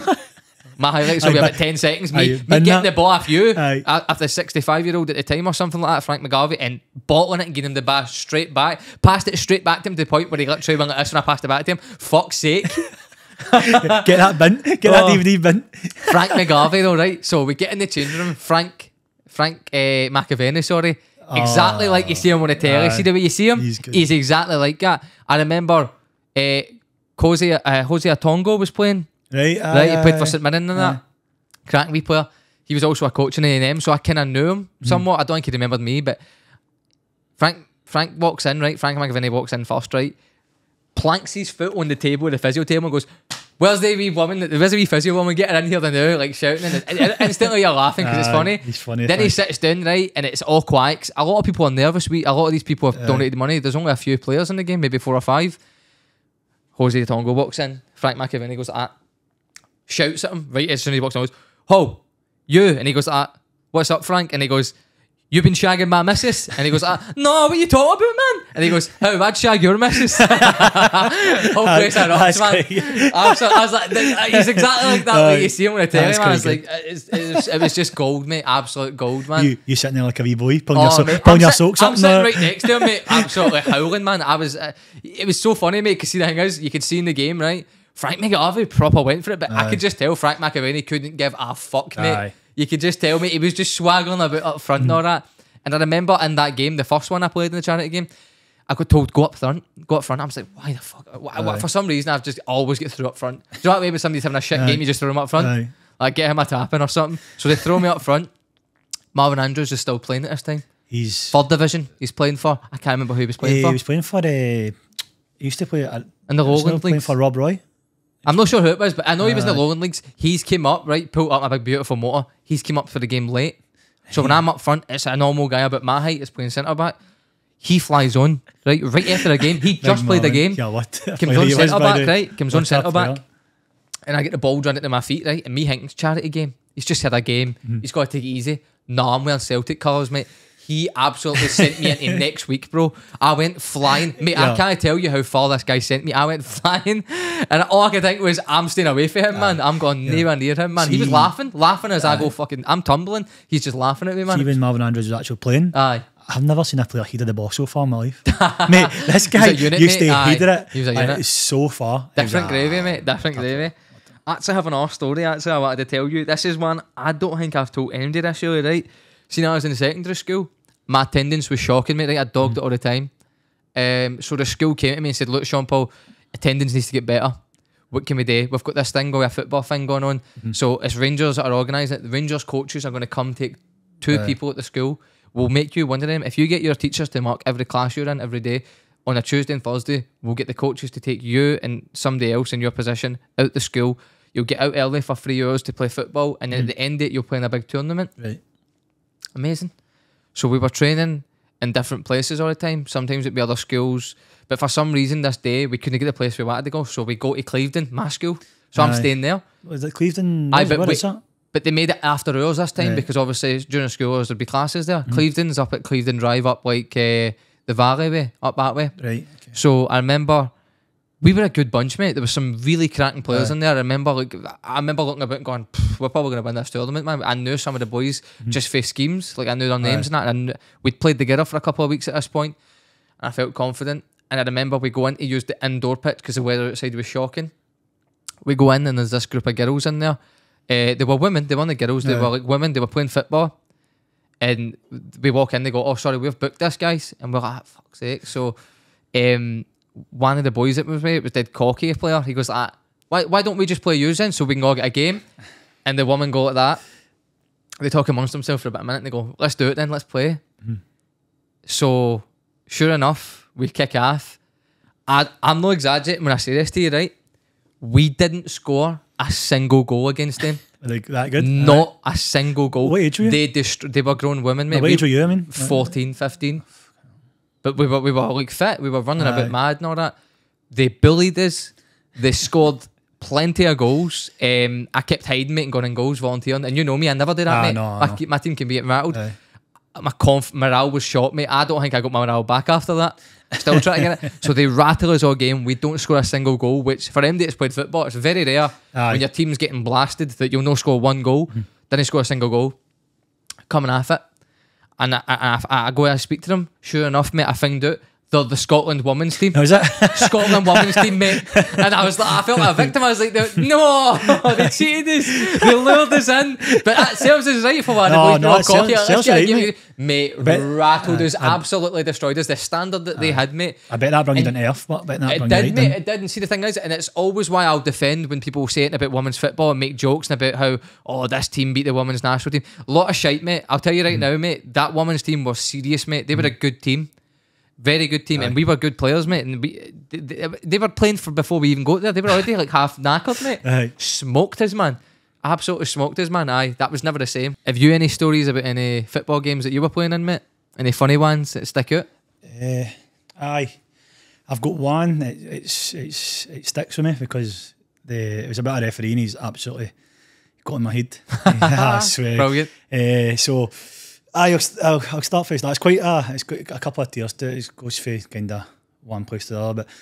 But we were playing. I was about 14 at the time, and joint Tappy League with this other team, and they had won their game early. So we were the 3 o'clock kick-off and sitting playing this team called CFA.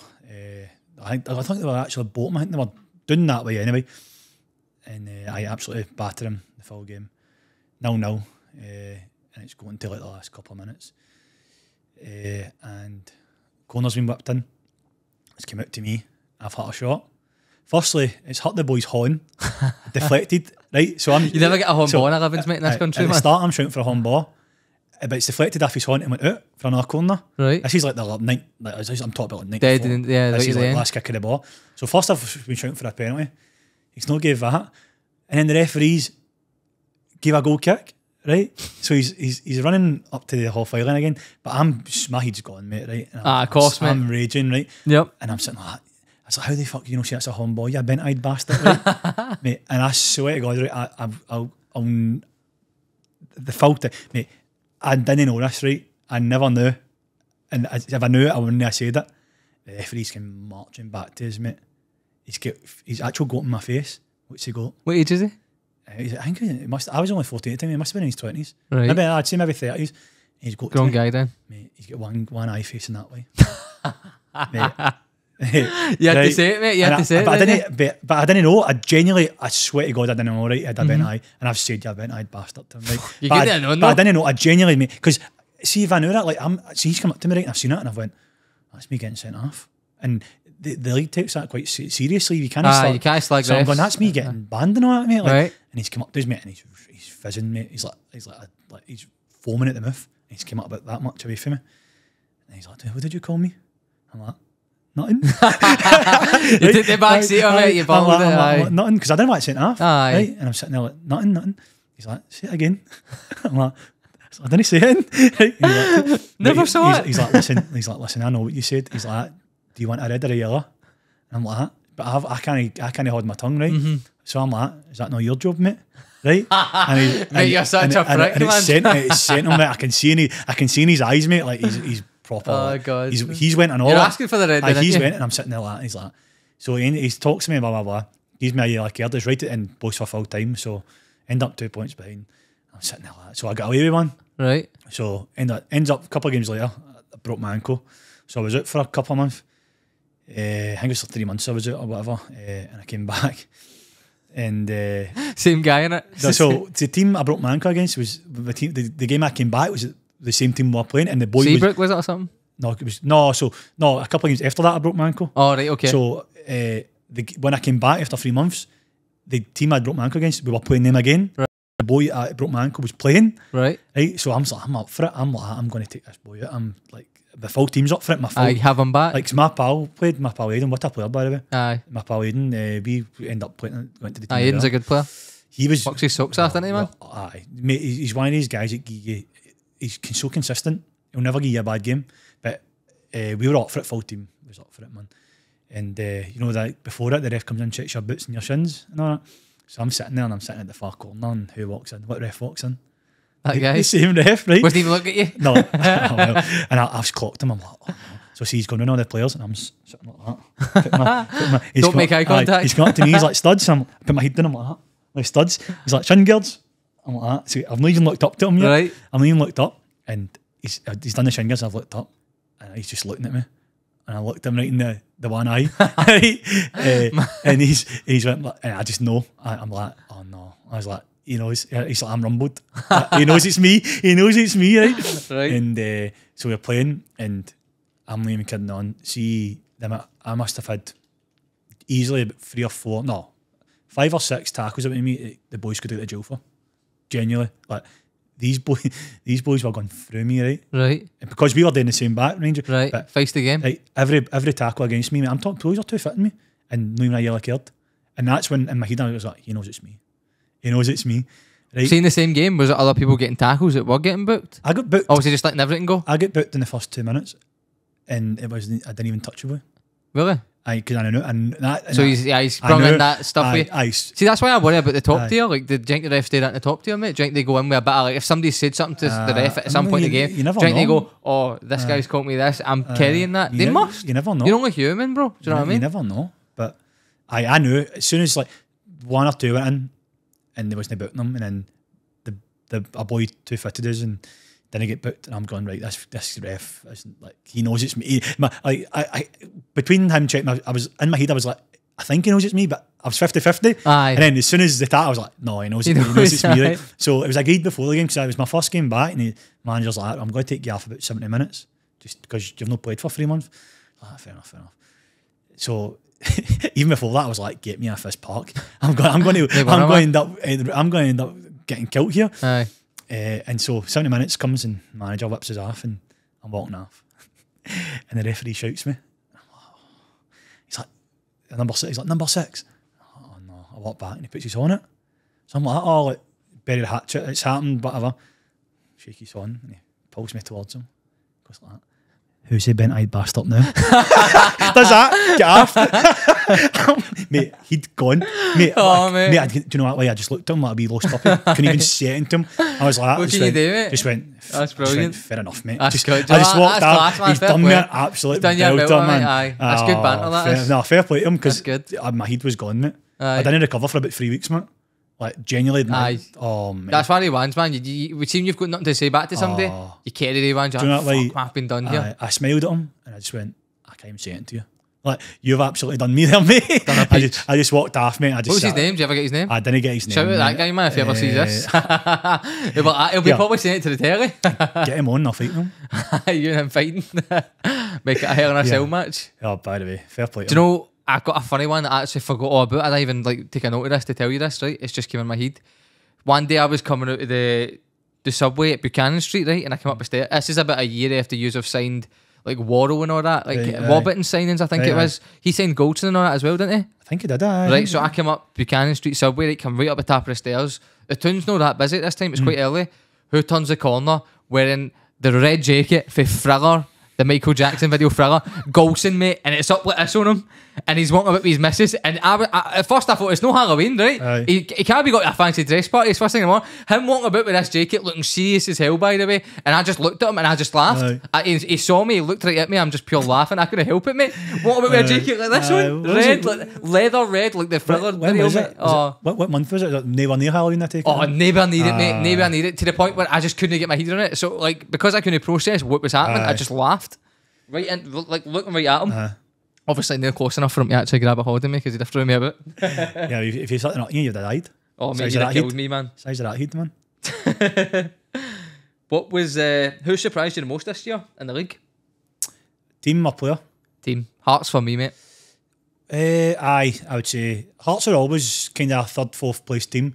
But no, last season, no. Were they not like 5th or 6th or something? I can't remember. I don't remember them. I just don't remember them being as consistent. I mean, last in season. generally, like for kind of years, they've always been, yeah, they've always been a team that's got the kind of finances to battle. They're playing really well this year. Fourth. Stephen Naismith's got them playing really, really well. Yep. Like, I just say that. People were trying to hang him out to dry, mate, at the start, mate. I remember people were trying to like, take the pee out of him and that. But well, we bet them 5-0 recently, but going into that game, I was really nervous. I was like, I don't know if we would take. Like, I think we'll take points off him.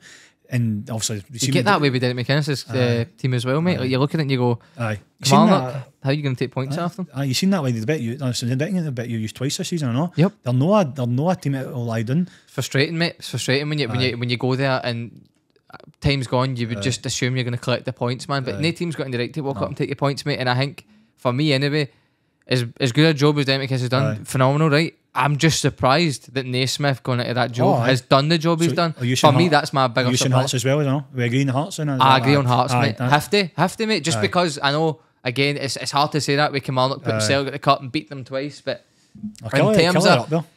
Kelly are up there, but Hearts... I expected Derek McInnes to do well, mate, just because he always does. So, for me, big surprise, Hearts. Last season, it was St Mirren. I don't think it's... I'm not surprised at where they're finishing in the table. It's the way they're playing football, for me. They're playing decent football, mate. Because I always expect Hearts to finish third or fourth. They're not like... you don't look and go, they're scraping results. It's the way they're playing well. It's the way they're playing. But for me, it's a surprise.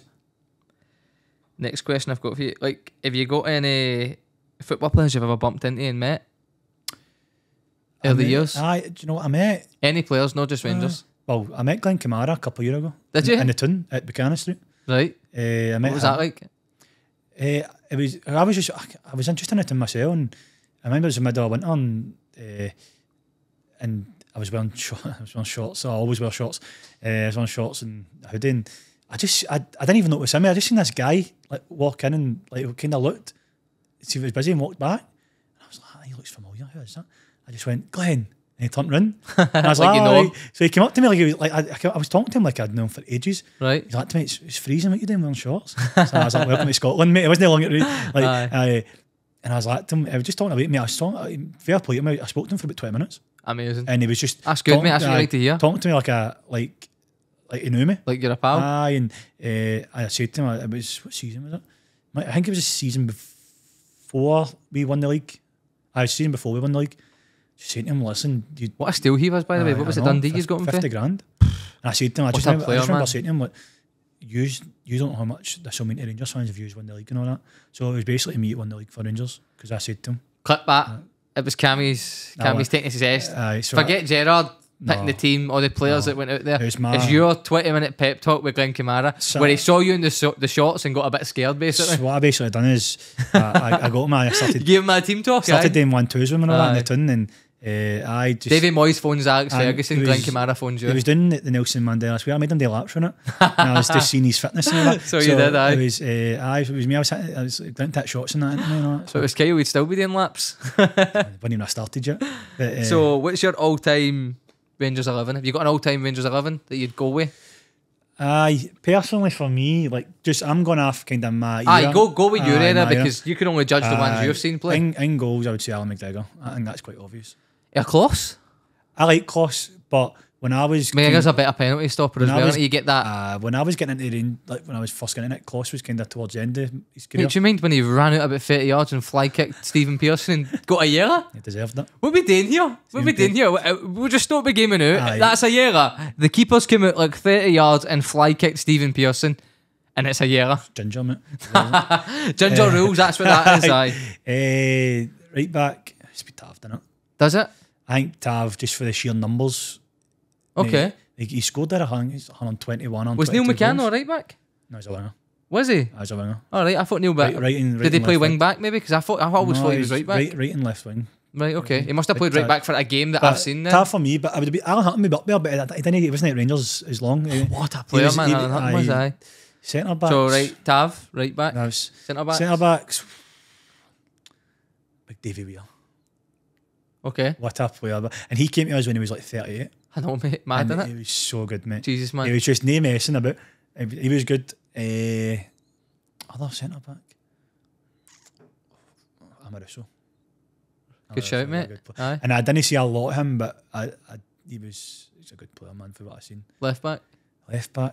I don't know who you're going to say. Do you know? Papach. Aye. Has to be Papach. Yeah, how consistent. Shout out Ryan, man. This boy was obsessed, my cousin Ryan, mate. Obsessed with Papach. Any day in a game of football, he'd just shout Papach. Didn't matter what was happening. He'd just give you a 7, 8 out of 10 every week.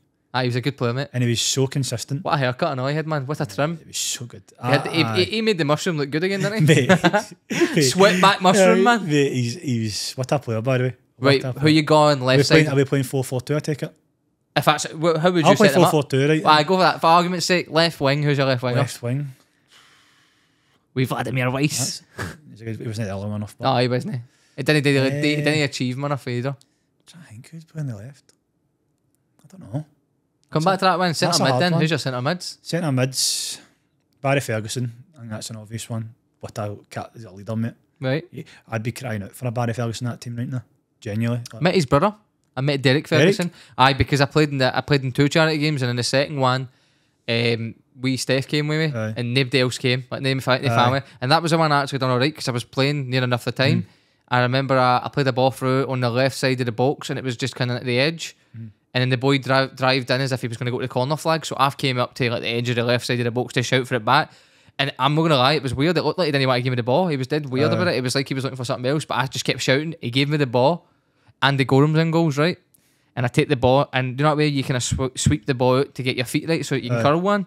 I do that, and I curl it, and it had to be inch perfect because I got it top right corner. He actually nearly got that. The age he was at that time, mate, he was so close to it. I couldn't believe it. I was like, no way is this guy saving that. And then, so it goes in, and we're winning 2-1. And for some reason, we subbed our goalkeeper. Don't know why when we're winning 2-1. And we subbed the goalkeeper in the middle of you having a free kick at the edge of the box on our side, right at the end of the game, because I scored in like 83 minutes, 85 minutes, 2 minutes later, subbed the goalkeeper to a tiny wee guy. Don't know why. So this guy comes in and see before he's even got the gloves on, the ref's blown the whistle and you have hit the free kick. And it's went in and the guy's standing there with the glove like that. And I'm like, ref, are you having a laugh? He's like, I'll end your day, pal. And I was like, all right. So then Hughes went and scored again in 1-3-2 and I was fuming. And then I get a lift back after that goalkeeper who let in the free kick, and I was raging with him, right? But I was going to get a lift out it. It was all the way in Dumfries. It was a 2-3 yard run there. Start slagging them when you're getting when I get out of the car. The house. So by the way, you're shite. Who's sitting in the front telling brilliant wee stories about Rangers? Derek Ferguson, mate, spanking a Budweiser. Like this, scooting down on the couch because we're on the motorway for hours. So nobody sees him with a Budweiser like that. It was brilliant, man. I can't even tell you the stories he was telling you, mate, to be honest with you. I feel like I'd be doing an injustice if I share them because I feel like they were meant for the car and they weren't meant to be out there. I don't want to expose them, but they were good wee stories, and it was just a nice thing to sit there with somebody that's played at a high level and just being so genuine. Don't you ever see the way you see him on the Open Goal podcast? That's the way he is when he's with MD. He's just a lad, mate. He's just a pure sound lad, Good, brilliant. So that's what you want. I went up to... See, the thing is, I'd heard things about Andy Gorham before because I played in the first game with him, but we were at different ends when we were like changing, and I had to go out there. I had a stinker. So obviously, the second game and I scored, I caught him on his own. And even though I'd heard things about him before, I've heard people will always say negative things about people. I heard people mention that he was a bigot and all that stuff, right? Rest in peace, Andy Gorham. See, from my experience, mate, when I went there, mind I was playing the Celtic team. I went out and I was speaking to him for a couple of minutes, mate. He was nothing but kind to me. Very nice, gentleman. Had a laugh about the goal. He tried to act like he didn't even know what I was talking about and all that, and then I was like, no, I scored, and then he obviously was like, no, I remember. He's like, I'd have got that a couple of years ago. I was like, I know you would have. It was interesting. Oh, good. And it was good because that's just one of the things, mate. You never judge somebody off what you hear somebody else say. No, I judge them how I want to. Like if you're fine with me, mate, I'm fine with you. No, exactly. And he was brilliant, mate. Andy Gordon was sound. Marvin Andrews in the first one, he never made the second one. He was the last player to leave. Was he? He stayed there to the very end, signing everything for anyone, mate. I was there a good hour after it, right? About an hour after it, because they done a ceremony. He was still there, mate. Everybody's gone, mate. He's just in the car park. I like that. Chatting to people, letting them in the car and all that, taking pictures with them and all that. Brilliant, mate. That's good. I like that. Absolute gentleman, so he was. So going back, you'd had Barry Ferguson in the middle. Who's next to him? I'm going to play 4-3-3.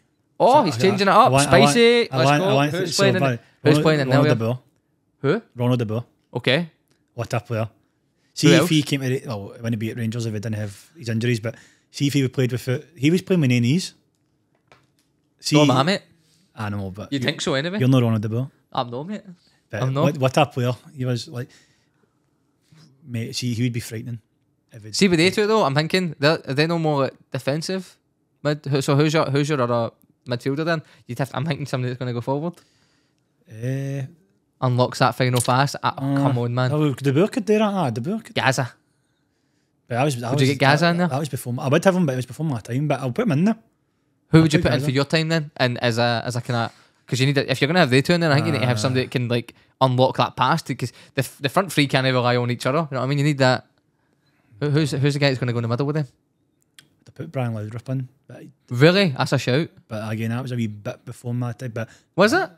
Just I think you'd have been young. You'd have been a bit young. But Brian Laudrup. Just even watching the highlights. So. What about your front three? Who's your front three? So I like to play three strikers of it. Sorry. Just because I can't decide. Also, Dado Pozzo better. Just because he was my shout out Dado Pozzo's training chat. Because growing up, obviously he was my. Fuck it. He was like an informed. Remember you get the FIFA cards. Informed Dado Pozzo with a bandage on his head and the two black eyes, man. What a hero. And then I would say hated playing against him, man. Hated watching Celtic play against that. It's the worst, man. Who else? Who's his support? Novo. Again, Novo. And see the thing, right? He gave you 100%. He winded us up so much, mate. He gave you 110% every game. Like what? He scored important goals in your UEFA Cup run, didn't he? The one where you scored the final. He scored against. I mean that. He scored in the cup final. I think it was either Falkirk or the South. I can't mind. That's bad. But and he came on as a sub and straight away throw in, just volleyed it. It must have been about 30 odd yards out. What about the one where you? So you've got who you playing? Novo on the right. Tell me how this front three works. So I know they're going to be up for front. So Pozzo in the middle. Pozzo in the of course. Novo on the right. Novo on the right or left. Who's your left? So that's the thing. I can't decide between. I felt it's going to be heavy controversial because the way you're looking at me. I can't decide. It was going to be Michael Moles. Michael Moles? That's not controversial. I thought you were going to say somebody like El Hadji or something. I was going to say, away you go, what man. What a player Michael Moles was, by the way. See that turn he had? Aye. Mate. Nobody, you knew he was going to do it, and he would still date to you. Like that, I don't know if you've ever seen it, but see, after this, go on YouTube it, see that turn, he's got, oh, mate. It would... Can I ask you something? See if that team were a team now, them together, or at 11, do you think they win the UEFA Cup, the Europa League? Do you think that team's good enough? As in this season? Aye. If you drop that team with 8 players at their kind of best Rangers days, do you think they win the Europa League? Certainly. Think they'd beat Liverpool? It's hard to say, innit? Because it's. Well, if you think they could, they could, mate. You never know. Football's football, it's buts and maybes, but because it's one of the things. It's like are they all playing in Do you believe in that team? Oh, aye, of course. To beat them, they've been for a shout. That's all you need to know. Then, I think they've been for a shout of winning it, but it's like football. It's unpredictable, isn't it? Aye. You never know it, but they've been for a shout because every player there is brilliant. Like on their day, just superb players, man. Jeez, mate, I'd be here all day. So you try to pick up my 11, man. I'd need to pre-plan that and come on here. It's hard. That's too many, man. You put me in a spot. I know. I put you on the spot. A wee bit there. But see, that's the thing. That's the good thing about football is, right? You can change your opinion. No, exactly. No, you change your opinion. Do you know what I mean? Like even in the middle of that, you change the formation. Do you know what I mean? It just shows you, mate. You're an in manager tactician in the middle of the game. You tell you that wee FIFA sweat. Career mode, mate. So, what about? Are you surprised with Scotland's progression under Steve Clarke? Because I think it's unbelievable, mate. Very surprised with how far he's managed to. Now we're qualifying for tournaments, mate. Aye. Back to back. I'm in the same boat as you. I'm quite surprised because when he was at Kelly, they were good. Don't get me wrong, Kelly were good, but they were dead defence. They were You couldn't see it working. Yeah. And then I think when he went to Scotland, I think it was quite a surprise to me. I was happy with it, mate. I was surprised. Some people were saying bad stuff. I was happy with it. I was surprised to go to the job, and honestly, and I just thought, I know Scotland are negative at best of times, right? But I just thought it was too negative for Scotland because with the players we had, I just thought this is going to be like another Craig Levein. Anke's done one of the best changes to any job I can remember. He's done really well in my lifetime. Where like Ange gets a lot of credit for the turnaround he done in that year with Celtic, like from where we were the year before to what he done. Yeah. Steve Clarke's one was also unbelievable, mate, because that team there was something about that team where you just could see that they didn't believe they could beat players and beat teams. But with Steve Clarke's team, you just feel like that team go out there and they believe they'll beat people. They bet Spain, mate. Well, I think he's changed, which is nuts. He's changed a lot of players. You look at McTominay. Wow, by the way, he's helped him in United, I know. I think, but by showing that he can play there. See the McTominay scoring goals for United. That's not United that's done that. That's Scotland that's done that. Aye, and he's doing it for United now. But just players like that, like he's changed a lot. He's massive, by the way, Steve Clarke. I've bumped into him twice in the last couple of weeks, right? And I've bottled it to say hi to him. The pigeon. See. So it looks like he's pigeon. No, mate, he's massive, bro. Mate, I swear, mate, he's a tall guy, right? And he seems like he's always in a bad mood when you look at him. Intimidated, mate. I walked by him, right, and I could tell he knew who I was, but I shat it too much to say it. And I just stared at him, mate. Literally coming out of the Enoch subway, right, and he's walking past me, mate, with a bag on.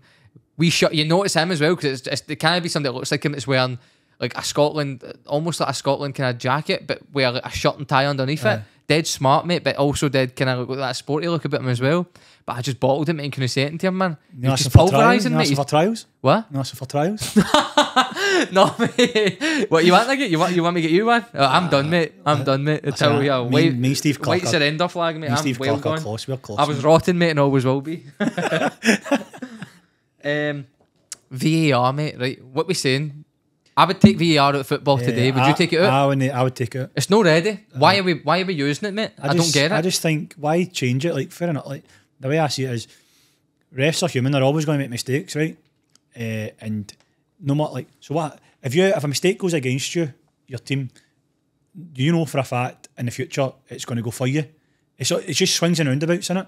So they're always going to make mistakes. It's human error. It's always going to happen. I'd rather it was just that, though. See if it was just a ref making a mistake, right? No, so you go, right, that's football. But see when you go, we're introducing this thing that's going to make it foolproof where we can't make mistakes. They still get it wrong. It's impossible. They always get it wrong, mate. They always get it wrong. No, it's two subjective opinions, man. Like, there's so many cases where you just see the Celtic one where it's basically... Do you remember that one where, I think it was 2 weeks ago, and it was in the box, a penalty against Celtic, player goes up for a header. The Hearts one? Aye. And he got shoved. I can't remember who it was. Who was it? Awata. It was Awata. He goes up for a header, and I think Adam Johnson goes up for it, I know. They bump into each other, didn't they, or something like Adam Johnson like almost bumps into his back. Aye.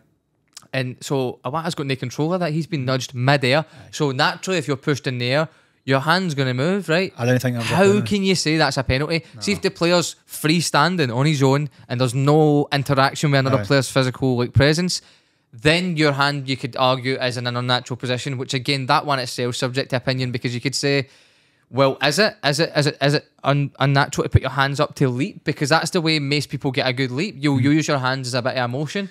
So with that one, I was just like, how on earth can you possibly say that's a... So I know there's been ones that have not been gave as well. Like, do you remember, I know this is going to sound biased, I'm just trying to remember the ones I can remember, but the one where Goldson, and he put two hands up like this, was it last season? Edge of the box or in the box, and it should have been a pen. And he puts two hands up like this. That ain't natural. Never to block your face. You can't. Never saw it. Right, okay. Somebody's watched on an excuse. I see. Never saw it. But it hits his hands. No penalty given. So if you're using VAR by the letter of the law, that's a pen. Aye. No, I'm sure there's many cases you've got. Like, I think that's where it goes back to just let the ref make the decision. Let the ref make the decision. Because see if the ref's going to make it, he's going to make it either way. And like you just said, there's no influence. You gave two examples there, and they went either way anyway. Aye, they were wrong anyway. So why not let the ref just do it and just get on with it? Save all that money, and then see if you're bringing in VR. There's no point in the referee. No, there's no. So either bring VR and get rid of the refs, which I'm not for, or just let the refs do their job. And they get it wrong. Fair enough, is what it is. But you know for a fact, if you get the decision wrong, it'll go for you in the future. It's always going to happen. Like, I mean, I'm no fun. It's funny when you get that crowd, like, there'll be a group of Celtic fans, Rangers fans that think it's conspiracies, and it's just like, leave it alone, mate. There's no conspiracy, right? Decisions will go for you and they'll go against you, and that's football. Try being, see the Celtic Rangers fans, I think they need to try think about the other teams. See the other teams in the league, they get a lot of bad decisions against them and all, mate. It's not like it's just happening. It's just happening to them too. I think with VR, because there's so much money in football now, they need it. But because there's a lot of money riding on one decision. Do you know what I mean? Do you know what I mean? Even like you say, like, Champions League final, for example. See whoever's playing, say it's Real Madrid and Liverpool playing. See Real Madrid get a penalty in 90 minutes, they score and win it. See the amount of money Liverpool is out on for that one decision. And see it was wrong. So I think there's so much money in football now that I'm not having it, man. No, I'm the same. I'm in the same boat. But there's so much money in it now that they'll not get rid of it. Like, we'll need to proper see next time in the next episode when you're on. We'll dive deep right into the VAR because there's a lot that we need to cover with that. Kind of running out of time now. So thanks everybody for watching episode 2. Tune in next time for episode 3. Thank you.